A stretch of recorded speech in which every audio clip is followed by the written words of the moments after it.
Mais au XXe siècle, fin de l'indépendance. En 1912, en effet, le Maroc devient un protectorat français et espagnol, sous une forme singulière, et l'on va voir pourquoi. Résident général de France auprès du sultan de l'époque Moulay Youssef, le maréchal Lyautey gouverne avec le souci de construire un Maroc moderne en respectant les institutions du sultanat chérifien. Cette articulation entre ancien et moderne, entre empire et État-nation, va conférer au Maroc une singularité qui sera cultivée par la monarchie et par les élites du pays. Mais en 1930, Paris tente de soustraire les tribus berbères à l'autorité du sultan.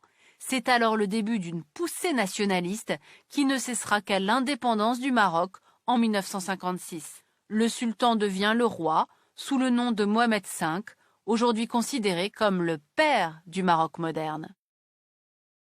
L'indépendance du Maroc, qui fut elle aussi singulière dans ses modalités, une indépendance négociée avec la France, ce qui évita sans doute la violence que connut l'Algérie voisine.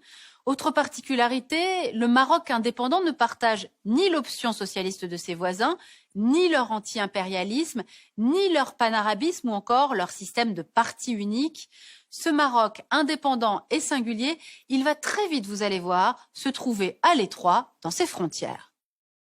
En effet, le Maroc remet en cause les frontières imposées par le colonisateur français.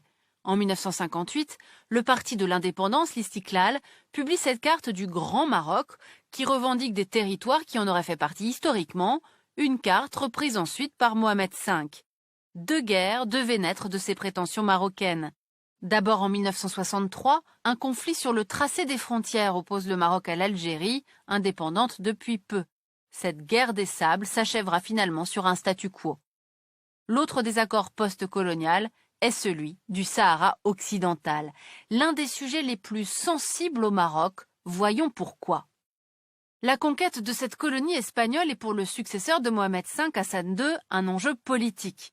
Dès lors, en 1975, au départ des Espagnols de leur colonie, Hassan II lance la fameuse Marche verte. Ces hommes pénètrent au Sahara espagnol et le territoire est alors partagé entre le Maroc et la Mauritanie.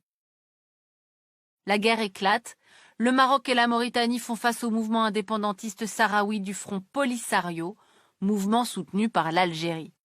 Depuis le cessez-le-feu de 1991 et en l'absence à ce jour de référendum d'autodétermination, l'ONU considère toujours le Sahara occidental comme territoire non autonome, non décolonisé. Le Maroc occupe de facto 80% du territoire, alors que le Front Polisario contrôle le reste, toujours soutenu par l'Algérie.